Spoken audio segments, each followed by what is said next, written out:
Does your child keep coming out of their room at bedtime?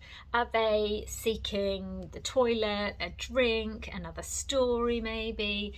Anything to avoid going to bed? Okay, if so, I've got four things.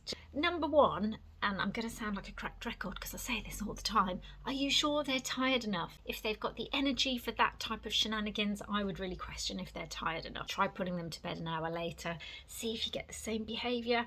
It's quite likely that you won't. However, if you do, that brings me on to number two. Are we speaking their love language? Have you completely love bombed them before bed, or are they feeling a little bit shortchanged? Could you perhaps offer 4 stories instead of just limiting it to 1 book? Help them to feel like they've got all their needs met before turning out the light. Often when children are running out of the room backwards and forwards, it's the connection they seek, it's not actually the mischief. And then third thing is, do we need to provide more supervision? Is it simply the freedom of choice that goes to their head and makes them exercise that free will?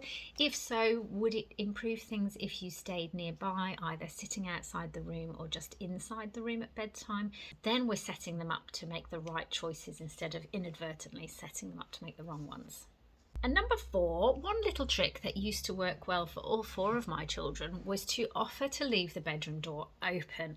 I don't really know that this was a conscious thing that we thought, right, we'll try this tonight, but it just kind of morphed over the years. The deal was, if they stay in bed, the door gets to stay open. That way they can stay connected with everybody, they can hear what's going on. And now they're older, they explained to me how that used to feel when they were little. They said they used to enjoy hearing us coming and going in the night. They could hear the family around them still. They didn't feel isolated in their rooms. And of course the deal was, if they couldn't stick to it and they kept coming out of the room, that the door would be shut. Now we had to do that barely a handful of times for them to realise that, okay, natural consequence, I'm going to stay in my room to have the privilege of this door being open.